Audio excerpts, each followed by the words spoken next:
seen what's coming up on the show today, and if you haven't figured out the basics yet, that's a TV, a home theater system, and everything else that's required for the perfect cricket experience in your house, then we're going to give you just that. We're starting, of course, with a large screen TV, and Varun is the one who's going to be doing that. And I'm actually recommending the same TV that I've recommended multiple times before. It's the Panasonic 50-inch 3D plasma. Now, we're not really worried about the 3D part. What we are concerned about is the picture quality in 1080p, the standard HD format, and this TV does brilliantly at it. I mean, it's just so much brighter than any of these LCD, LED TVs that you can buy, and it's a 600 Hz TV. So you're actually getting each and every single frame in perfect motion, no blur, no nothing. It's brilliant. I mean, it's the best TV I've ever seen. Okay, Varun, most of the times I do trust you with your recos. But, well, Diwali episode, the same reco. See has just happened. Radhika went there, got us beautiful televisions from there. Yeah. But you're still recommending something which you recommended close to 6 months back? Yeah, I'm recommending a 6 month, actually not even 6 months, it's more like 8 months old technology. Because this really is still the best plasma panel or just a general flat screen panel there is always.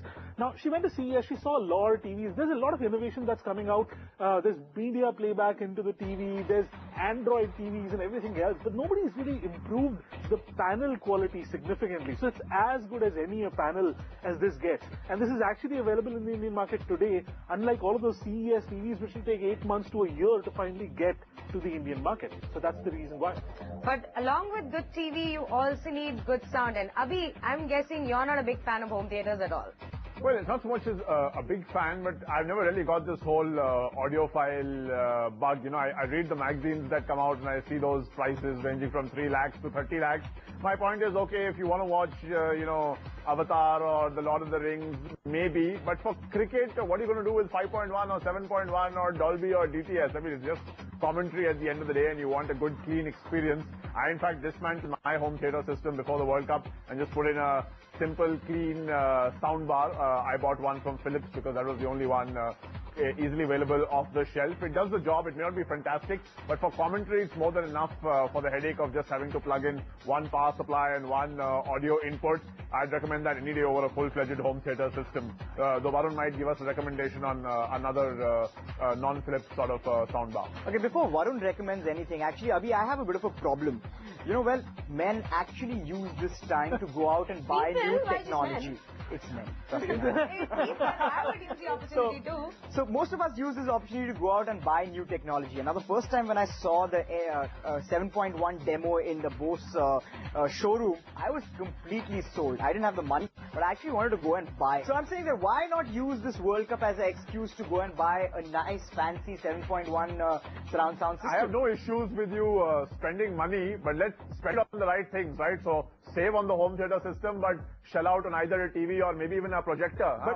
But actually, Abhi, I kind of disagree with you with the Philips because I've used it and it actually doesn't come close to even giving you proper surround sound. The best one is actually the Yamaha soundbar. Obviously, Bose also makes one, but the Bose one is ridiculously expensive. The Yamaha one is actually quite good, and it does a lot of sound engineering to really give that surround sound experience. So you get that entire experience of listening to something which is larger than just that sound bar.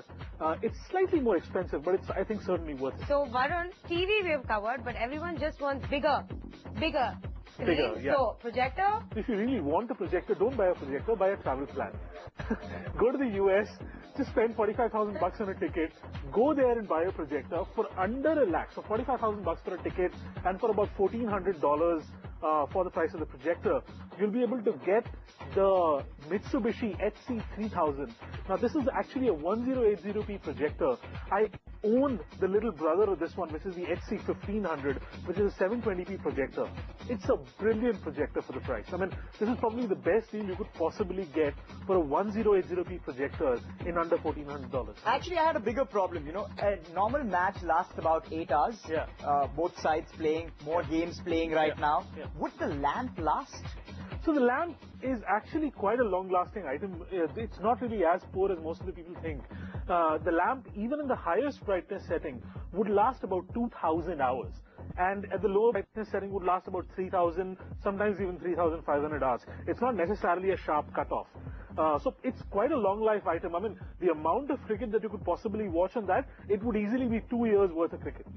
So there you go. You have Well, got you the never know with the recommendations. BCCI shoving so much cricket at us, World Cup, then IPL, then T20, then God knows what, your life might actually run out much faster. But I think the point we are missing also is that, hey guys, this is the first World Cup in full HD. ESPN is sending out an HD feed. All the major DTH boxes have an HD option as well. I, of course, have Tata Sky, which gave me free HD channels for 1 year. So I'm pretty happy, except for the fact that I would have liked a 24-hour feed. Right now, it's only the live match feed, not even the pre- and post-match, sessions with Harsha Bogle and gang.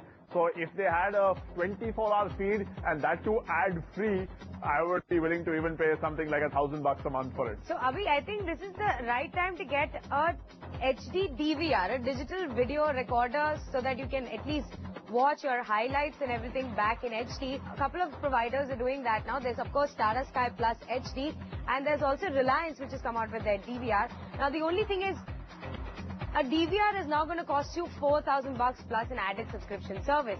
Now, just getting an HD box, which Dish TV is also coming out with, gives you just $2,300 for the box, and plus there's a World Cup HD starter pack, which is about $150 for the duration of the World Cup.